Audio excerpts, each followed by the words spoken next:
Hi students, good morning. Welcome to this video session. My name is Samuel Chukwu Emeka, as usual. In this video session, we shall discuss the mathematics of elections. You get to my website, it is under Exploring Math. So the video will be posted here, Mathematics of Elections. The video will be here, but let's get this here, the notes.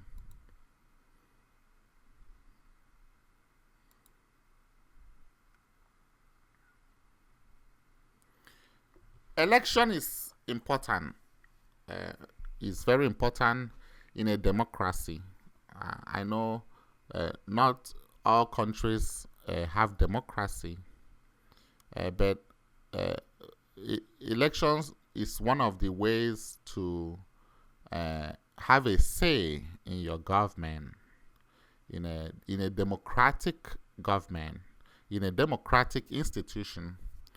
Your vote counts. No matter what, your votes count. Your vote counts. Even if the election is rigged, but it is still important that you fulfill your civic responsibility. And that civic responsibility is to go and have a say in the government by casting your vote. Objectives. At the end of this video, we should know the basic elements of an election, to write the basic elements of election. Then we shall also write the preference schedule. We have two types of preference schedule.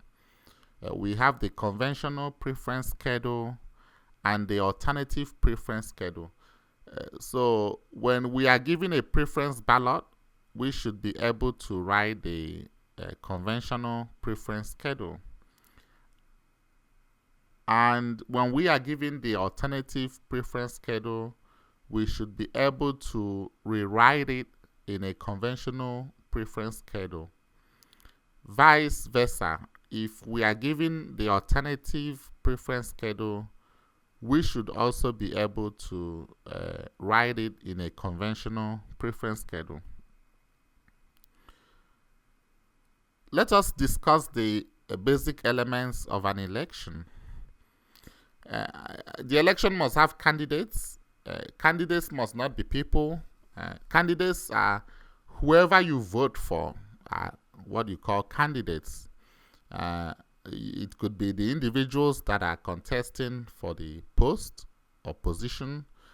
Candidate can be a place. Let's say that the upcoming spring break, maybe you want to go to Miami Beach for the upcoming spring break, but your sister says no, she wants to go to Disney World, Disneyland for the upcoming spring break. So you now have two opposing views, and then your mom might say, okay, you need to vote. You need to vote. So in that case, the place of vacation, the place of the spring break becomes the candidate. Okay, you have two candidates there. Is it gonna be Miami Beach or is it gonna be Disneyland? So candidate must not be an individual. It could be a place, anything that you have to vote for. And we have election primarily because we don't think the same. We don't think the same. You might want this option. I might want another option.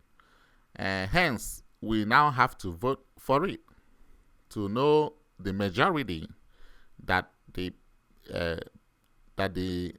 population wants.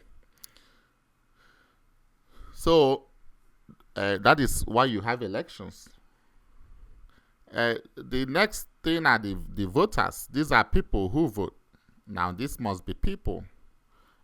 I have not seen an animal vote. Have you ever seen an animal or an inanimate object vote? So these are the people who vote. They decide the outcome of the election. The next element is the ballot. The ballot is the device via which the voter casts his or her vote for the candidate.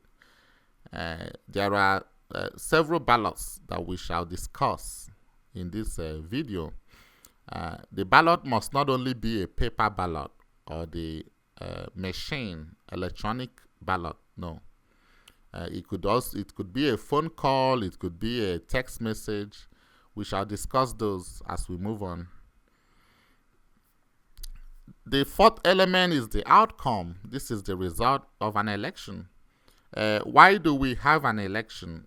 So that we can have an outcome. We can have a result. If we have the election and we don't have a result, then what is the need? The election is for us to have an outcome or result. Then the fifth element, which is the most troublesome, is the voting method. Which method did you use to vote? The method used to produce the outcome. As we go further, because this mathematics of elections is pretty much detailed, broad. So as we go further this unit, we shall see that if we have an election that involves more than two candidates, can it ever be free and fair? Can it be free and fair? So what method was used? Well, we shall look at the several voting methods. Now, if we have only two candidates, that's fine. But if we have more than two candidates, which voting method is better? Or which one is the preferred one? Or which one is probably most accurate? We shall discuss those. But for this video, we shall just look at the introduction and concepts. We have to note some things regarding elections. For an election to be reasonable, there must be at least two candidates. You can't say you have a democracy or a reasonable election when one candidate is standing unopposed. Can you name the countries? Can you name some countries whereby you come and you have only one candidate that comes out, and then they ask people to come and vote? Why are people voting? There is no opposing candidate. Only one candidate is coming out, and then you ask people to come and vote. Is that a reasonable election? So are you trying to say that in the entire country there are no other capable potential candidates for that position? Is only one person? Can you imagine? So that is not a reasonable election. No, we are looking at least there have to be at least two candidates, which means two or more, for it to be a reasonable election. Then in most democratic institutions, it is assumed that all voters have an equal say in the election process. That is not true. We shall discuss this in the upcoming videos. We still have more videos under this unit, mathematics of elections. But your vote counts. Just know that it is better to go and vote and fulfill your one of your civic responsibilities. Let us look at the types of ballot. A ballot can be a paper ballot. You use paper ballot in United States elections and some other countries. It could also be a phone call. You could vote by phone, like America's Got Talent show. You can also vote by text message, like American Idol singing competition, whereby you vote as many times as you want to. Would you call that a free and fair election? What of those that don't have what of those viewers that do not have a cell phone or smartphone? And then what is the reasoning behind someone voting as many times as he wants to? Okay. Then we can also have a voice vote. All in favor say yay. All opposed say nay. You use this, some NEA is a National Education Association, and the AEA is Alabama Education Association, and other associations. Okay, you sometimes you want to vote on a resolution, whether it will pass or not, and then the person will say all in favor say yay. If a lot of people shout yay, and then few people shout nay, or nobody shouts nay, they pass it. That is what we call a voice vote. Let's look at these forms of ballots that we have. We have a single choice ballot. In a single choice ballot, the voters are asked to select only one candidate. You see this in some United States elections, whereby you just have to vote for one candidate only. Which religion preaches love the most? What I mean by love is love thy neighbor, helping poor people, giving to the needy, and so on. Okay? Which religion preaches love the most? You are asked to just say one religion the most that preaches love the most. So this is an example of a single choice ballot. We also have what we call a preference ballot. In a preference ballot, you ask voters to rank the candidates in the order of preference.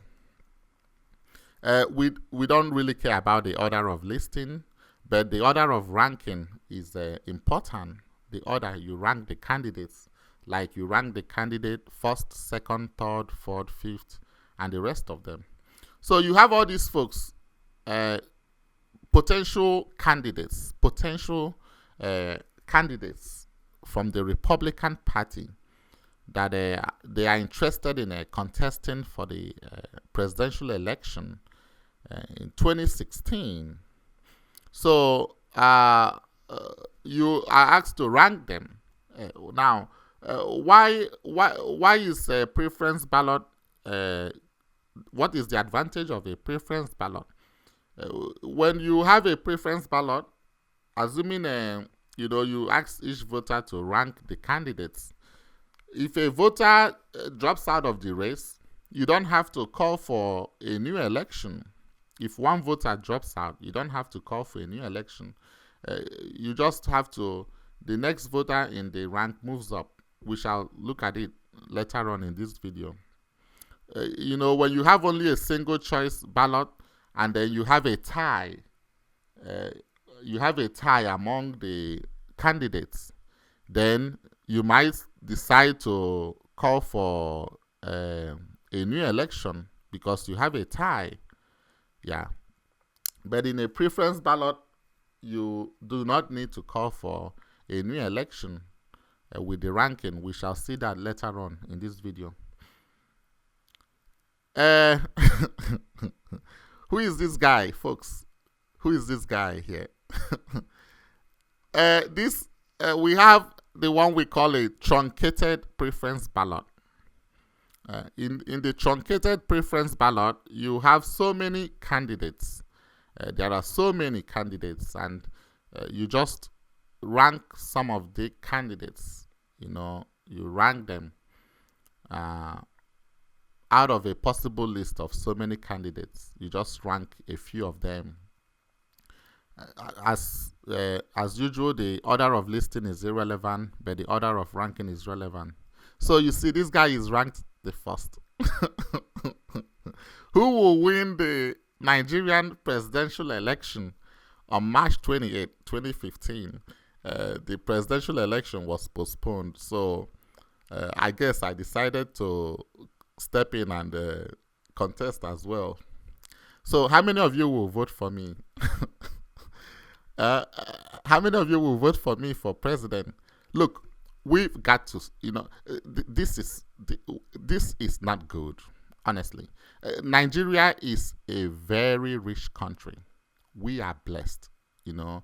We don't have snow. We don't have tornadoes. We don't have earthquakes. We don't have hurricanes. We have oil. We have several mineral resources, but the people are suffering. People are dying. Graduates come out. They don't have jobs. I mean, this has to stop. Honestly. Now, and we have so many intellectual talent. We have brains. Look at me. You know, there are so many of them, intellectuals. Yet people are suffering. Just like one musician said it, that Nigeria is a rich country, but the people are poor. There is corruption everywhere. Corruption. If you know, and please, if you are thinking of donating to poor people in Nigeria, please don't ever give it to government. All the governments, they are corrupt. I'm telling you, people are suffering.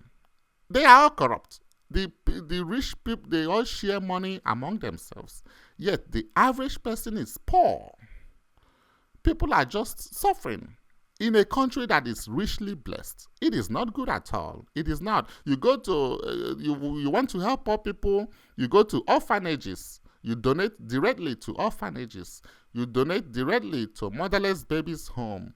You will even see poor people begging on the streets. But please, don't give it to government. Don't give government any aid, because they will eat it. They will eat it. It's not used. The poor man does not get it. Seriously, please, if the world countries, even United States, you're giving it to Nigeria, you are just giving to government to eat. It doesn't get to the people. It does not. It does not at all. So it's time for a change. Honestly, it's time for a change. This is not good at all. People are suffering. People are so. By the way, have they found the Bring Back Our Girls? Bring Back Our Girls in Twitter hashtag. Nobody is talking about them anymore. Have they found those girls? Have they found those girls? Have they? I'm telling you. So it's to tell you. I mean, it's not, nothing is working. Nothing is working. We are not seeing the oil. We have oil. We are in Alaska. In Alaska, residents in Alaska, they have dividend from the oil they have. Alaska residents, they have dividend from the oil they have. North Dakota, the same thing. Nigeria, we have oil, we're not seeing anything. We are not. Honestly, we are not. Because of corruption. So this has to change. Anyway, let's get back to let's get back to this. Please, you're a humanitarian, you're a philanthropist, you want to donate to Nigerian, to poor people. You go to orphanages and motherless babies' home. You know, you meet poor people there. You meet them and you give them food. Giving to government is like dashing, just giving, it's like giving a rich man money and he will just share it among his friends.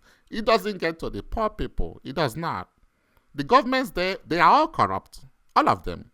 All the governments there are corrupt because people are still suffering. You go to every state, you see poor people. If they are not corrupt, there will not be any poor person in that state. There will not be. Please, let's continue. This is a truncated preference ballot.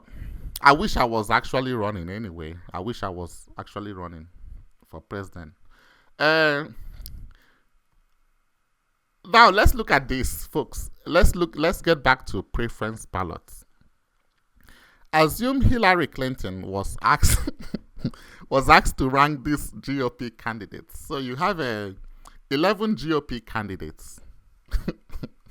So let's say she ranked them, right? She ranked them. Of course, she ranked Sarah Palin. You know, don't count me out. So she ranked Sarah Palin first, Lindsey Graham, Senator Lindsey Graham second, Chris Christie, Governor Chris Christie third. So assuming this was a rank, okay, what does preference ballots tell us? A preference ballot have several advantages. First of all, it tells us that, kind of tells us about the voter's preference. Okay, this tells us that she likes Sarah Palin best, then Lindsey Graham second best, Chris Christie third best, Ben Carson fourth best, Mike Huckabee fifth best. This it tells us, this that this is her preference. Then, assuming it comes down to two candidates, let's say, most of these candidates drop out of the race, right? And then it comes down to just two candidates. We don't need to conduct a new election. We just, because of the way she ranked it, let's say it came down to maybe between Mike Huckabee and Scott Walker. We don't need to conduct a new election for that voter to come and vote again. We just use the voters' rank here. Then we see that she ranked Mike Huckabee higher than Scott Walker. So her choice will not be Mike Huckabee. It's usually assumed that the voters will rank each time, that their response will be almost the same each time they vote. That's what is assumed. So that is kind of the advantages of preference ballots. It provides direct, useful information about the individual voters' preferences. Then it allows us to make relative comparisons between any two candidates. So if it comes down to just a choice between two candidates, then of course she would prefer Huckabee. If a candidate withdraws from the race or is eliminated from the race, there is no need to conduct a new election. It is likely that some voters will vote for the same candidates in the same order of preference. They will vote exactly the same way. It is assumed that. So there will be no need for another election. This is why preference ballots are important. The advantages of preference ballots over single choice ballots. And the problems we will solve in this video are the preference ballots. Let's look at preference schedules. A preference schedule is a table that gives information about the candidates, the voters, and the ballots in an organized manner. We have two types of preference schedules. We have the conventional preference schedule. With the conventional preference schedule, the rank is written first, and then the voter will now have to write the names of the candidate the way the voter wants it. Okay, the way the voter wants it.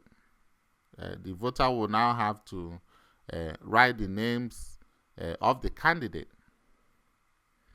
Okay, like this now, the voter ranked Samuel first, and then Dominic second, and Chukwuemeka third. The rank has already been written.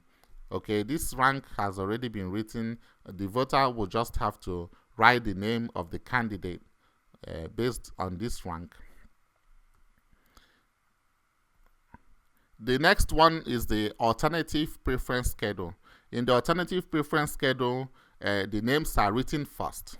You write the names first, and then the voter will just have to rank those. Rank those names. Let's look at the advantage and disadvantage of this. In this now, you are sure that the voter will actually write the name of the candidate. So the voter will actually express her true opinion, knowing fully well the candidate. So he or she could just write the candidate beside the rank. So there tends not to be any bias on the side of the voter. The voter will have to write the candidate's name. Now, the disadvantage of this is that if the voter misspells the candidate's name, when there are some elections in which if a candidate's name is not spelled correctly, it invalidates the ballot. It invalidates the ballots. So, like Chukwemeka, I got some folks who can't spell my name correctly. So, if the voter's name is too long, right? My name is not even too long. But if the voter's name is too long, then, and if the election rule is that, if the rule is that the any misspelled name invalidates the ballot, then this will be a disadvantage here. Here, alternative preference schedule, you don't have the problem of misspelled names. Of course, they will have to type it correctly. So all the voter needs to do is just to rank these names. But the disadvantage here is that there could be bias on the side of the voter. You know, when they list the names in alphabetical order, usually it is good you list it in alphabetical order.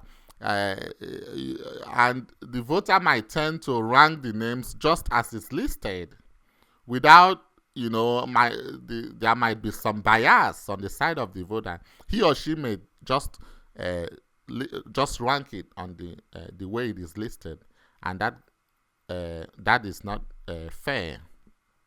So these are the these are the advantage and disadvantage of this is the advantage and disadvantage of each.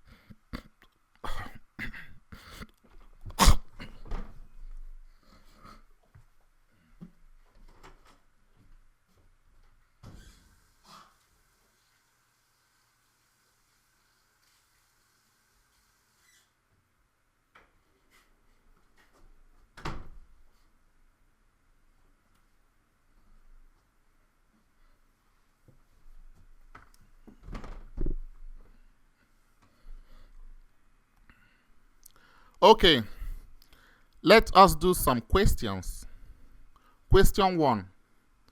The students of the Department of Mathematical, Computing, and Information Sciences, that is MCIS, at Jacksonville State University, JSU, wants to elect a new secretary. Table 1 shows the results of the counted ballots written in an alternative preference schedule. A. Rewrite this table in a conventional preference schedule. This is an alternative preference schedule whereby they list the names. They list the names first. Okay, they list the names and the voter will just have to rank it. This tells they distributed the ballots and the voters have already ranked the candidates on these ballots. You have 5 candidates contesting for the election, and the voters have ranked these candidates in the ballot and turned in their ballots. Then the organizers now got these ballots and wrote this schedule. 35 students ranked it this way: 3, 5, 2, 4, 1. So 35 students ranked Stephen as their first choice, ranked Felicity as their second choice, ranked Agatha as their third choice, ranked Rita as their fourth choice, ranked Desmond as their 5th choice. 39 students had Desmond as their first choice. 17 students had Stephen as their 5th choice. 9 students had Felicity as their fourth choice. This is an alternative preference schedule. They want us to write it in conventional preference schedule. In conventional preference schedule, first of all, what we need to do, because you know these names, we could just say let Agatha be A, Desmond be D, Felicity be F, Rita be R, and Stephen be S, uppercase. So we will have to write the ranks here in a conventional preference schedule. This, instead of writing the names first, we write the ranks, and then when we write the ranks, like first, we still have this number of students here. We still have them here, but we have to write the ranks here: first, second, third, fourth, fifth. Then first, we look that they rank Stephen first. So instead of 3 here, we put S. Second rank, we now put F. So when we do that, we have something that looks like this. Okay, this is the conventional preference schedule. We have to write the ranks here instead of the names. We use this let Agatha be A so that we don't have to type, right? We just for simplicity. So that's the way we do it. But the number of students still remains the same. The only difference is that in alternative preference schedule, you have the names here written first, and then you rank them here. But the conventional preference schedule, you have the ranks written first, and then you now write the names, the symbols of the names. Comprende? Do you understand it? Let's look at the next question. How many students voted in the election? So the number of students that voted in the election would be 35 that voted in this order, plus 39, plus 22, plus 17, plus 9. And that gives us 122 students. 122 students. Then, how many first place votes are needed for a majority? And is there any candidate that had that first place votes? So before we get this question, we must do it in conventional preference schedule. Before you can calculate how many first place votes, the candidate that has it, you have to write it in conventional preference schedule. But how many first place votes are needed for a majority? In a majority win, you need more than 50% to win. If there are only 2 candidates, then it is easy. One candidate must have more than 50% to win. But the problem lies if there are more than 2 candidates. When you have more than 2 candidates, it's possible for one of them not to get up to a majority win, 50%. And that becomes a problem, as we shall see in subsequent videos that we shall do under this unit. But we need 50% of 122 is what? 50% of 122 is 61. So we need at least 62 first place votes to win the majority of the voters. You need more than 50% to win the majority of the voters. If this was decimal, we just round it to the nearest integer. Let's say we got 61.5. We just do that to 62. Let's say we got 62, then we do that to 63. But we need more than 50% of the votes for a majority win. So this is 61, therefore we need 62.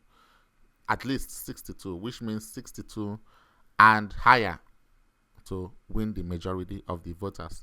Now, let us check to see who had at least 62 first place votes.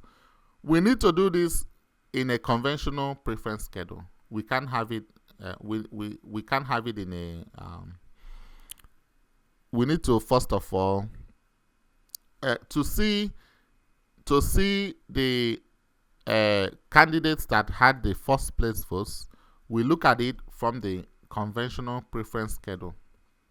So here we see that Stephen had 35 first place votes, Desmond had 39, Felicity had 22, Agatha had 17, and Rita had 9 first place votes. So none of them had a majority win anyway. None of them had a majority win. Okay, nobody had at least 62 first place votes. The closest, the highest was Desmond with 39 first place votes. So if we are using the plurality method, which we shall discuss later on in subsequent video, we will see that the winner is Desmond. Okay, but let me tell you the problem here. There is a problem here. which candidate has had the fewest last place votes? So let's get the candidate that had the fewest last place votes. We see that Desmond had what? 35 in the 5th place. Desmond had 35 plus 22, which is what? 57. Felicity had 39. Stephen had 17, and Agatha had 9. Rita didn't have any. Nobody ranked Rita as their last choice. Okay, look at the problem here, folks. Desmond won this election because he had 39 first place votes. But Desmond also had 57 people. 57 people, although they are not up to 62. They are not up to 62%, 62 votes. 57 people had Desmond as their last choice. They didn't like Desmond. So you had a lot of people that don't like Desmond as their first choice, more than those that liked him as the first choice. Do you see a problem with this or not, folks? Do you see a problem with this or not? I mean, he won the election, though, with 39%. With 39 votes. Why am I saying percent? With 39 votes. But 57 people even ranked him as the last now, as their last choice. Do you see? And yet he won the vote. Would you call that a free and fair election? Would you agree with that? So this is just something we will discuss in subsequent videos. Question 2. We have a conventional preference schedule, and you need to write this in alternative preference schedule. How would you do that? When you are given the conventional preference schedule and asked to write it in alternative preference schedule. Here, in alternative preference schedule, these ranks here will be the names. Okay, it's gonna be the names, and when you write the names, it is good you list it in alphabetical order. So when you list the names here, this number of students will still be here. You list the names here. If you list Agatha here, then Agatha 35 people ranked her 3rd, so you write 3 here. Then you list Desmond, 35 people ranked him 5th, you write 5 here. Okay, and that is the way you do it for all of them. So you do it for all of them, and then you have this. So you should be able to, if they give it to you in alternative preference schedule, you should be able to write it in conventional preference schedule. Similarly, if they give it to you in conventional preference schedule, you should be able to write it in alternative preference schedule. Question 3. The city of truth or consequences. I like this name. I just like the name. This is a city in New Mexico. Truth or consequences. Speak the truth or face the consequences. Has 3 candidates running for the mayor's office. One is a liberal, one a conservative, and the other a moderate. Samdom polls conducted a survey of 1,500 residents of the city. 16% of the residents prefer the conservative to the moderate, and the moderate to the liberal. 32% of the residents like the moderate the most, and the liberal the least. The rest of the residents like the liberal the most, and the conservative the least. Write the preference schedule for this survey. Anytime you are asked to write preference schedule, if they do not specify whether it is alternative preference schedule or conventional preference schedule, you should write it as in conventional preference schedule. So anytime you are asked to write a preference schedule, it should be written in conventional preference schedule, not the alternative. Okay, you have to write it in the conventional preference schedule. The first thing we want to do, we want to say let liberal be L, uppercase L, conservative be uppercase C, and moderate be uppercase M. The number of residents is what? 1,500. 1,500 residents. So then 16% of 1,500. You have to get 15. You have to get 16% of 1,500. And then they prefer conservative to moderate and moderate to liberal. So it will be a CML. You have the first, second, third. You have to get 16% of 1,500. Whatever it is gonna be CML. C first, M second, and L third. And then you also get 32% of 1,500. Whatever it is, it will be M, because moderate the most and liberal the least. So that means that conservative comes in the middle. So it will be MCL. MCL. The rest of the residents, now what you get here, you keep it. What you get here, you keep it. You add it up.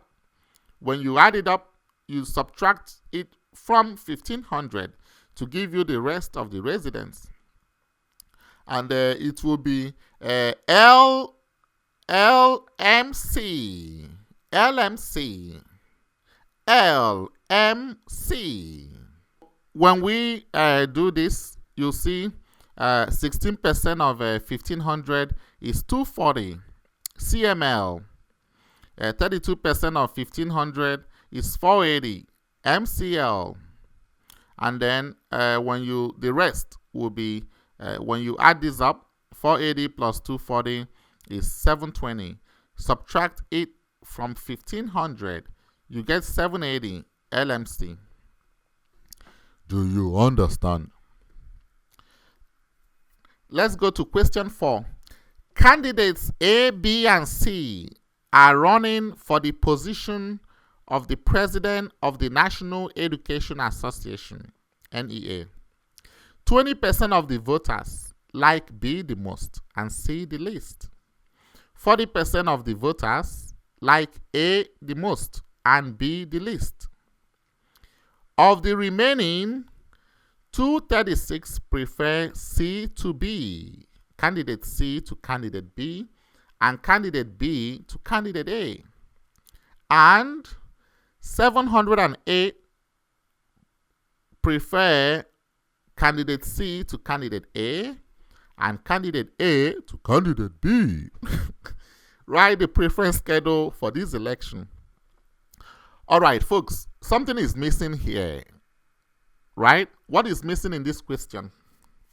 They didn't give us the sample size. They did not. They didn't give us the number of voters, right? They didn't give us the number of voters. So we gotta find it. We have to find it. We do know that 20%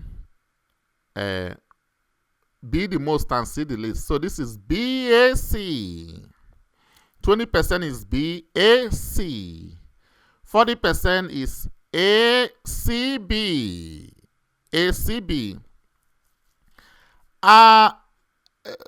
First of all, we know we have to find 236 plus 708 when we add this up.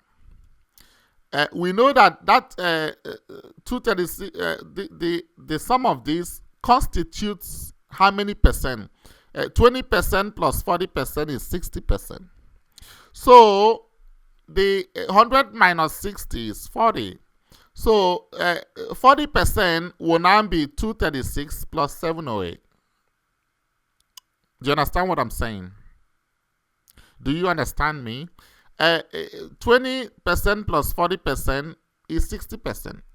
We don't know how many people they are because we don't know how many people constitute the 20%. We don't even know how many people constituted the 40%. But what we do know is that when you add this up, which is 60, and subtract from 100, 100% is the total percent. So it gives you 40%. We do know that 40% of the entire voters will be 236 plus 708.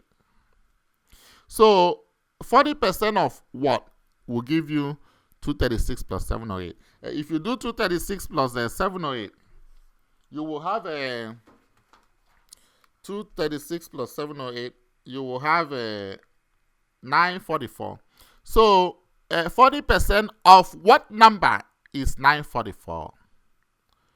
We have done percents. So that is the way you do it. 40% of what number is 944? Call that what number X. 40% of X equal to 944.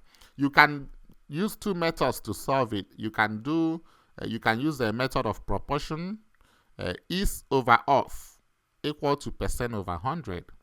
Or you can use a percent equation. You can use percent proportion, or you can use percent equation. Those are two methods you can use. With percent proportion, it is over of.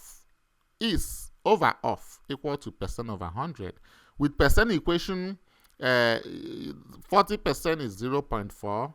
Of means times. You write times. What number is X? Is equal to, and then 944.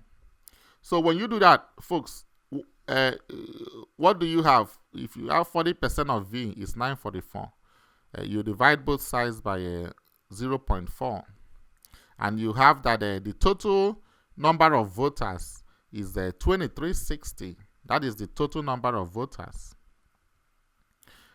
So you now come back and do 20% of 2360 is 472, and they have BAC. 40% of 2360 is 944 ACB. So you have your preference schedule this way. Okay. And then for 236 is CBA, and for 708 is CAB. From the question, 236 C to B and B to A, so it's CBA. Then 708 C to A and A to B, CAB. That is the way you do it. Okay.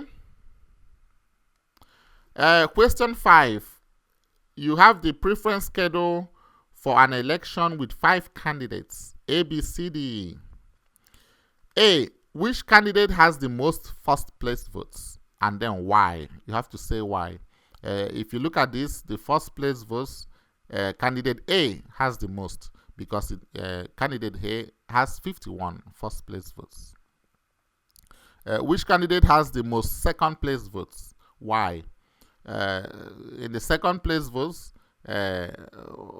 C is 48 plus 5, which is 53.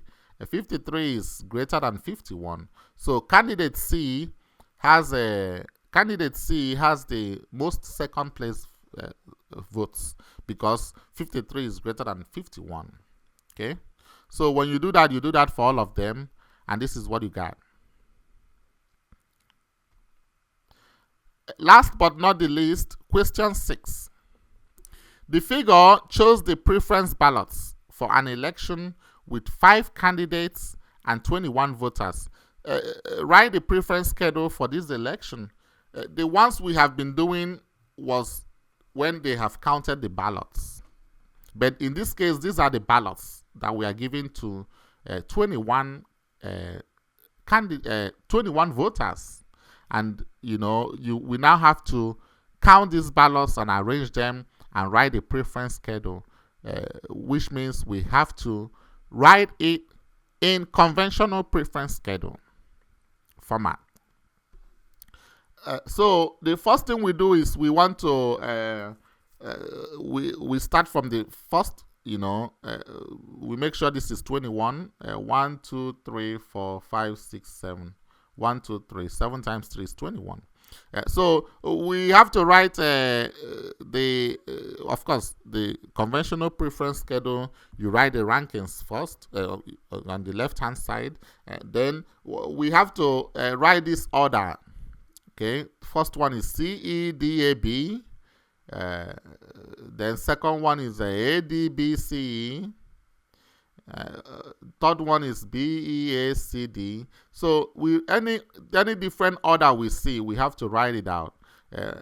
Fourth one is A, B, C, D, E. Fifth one is the same ranking as the first one, so we don't write it twice. The next one is D, C, B, E, A. And A, B, C, D, E. This one is the same ranking as this one, so we don't write it 2 times. And then we have D, C, B, A, E. Okay, these are the rankings which you have to write.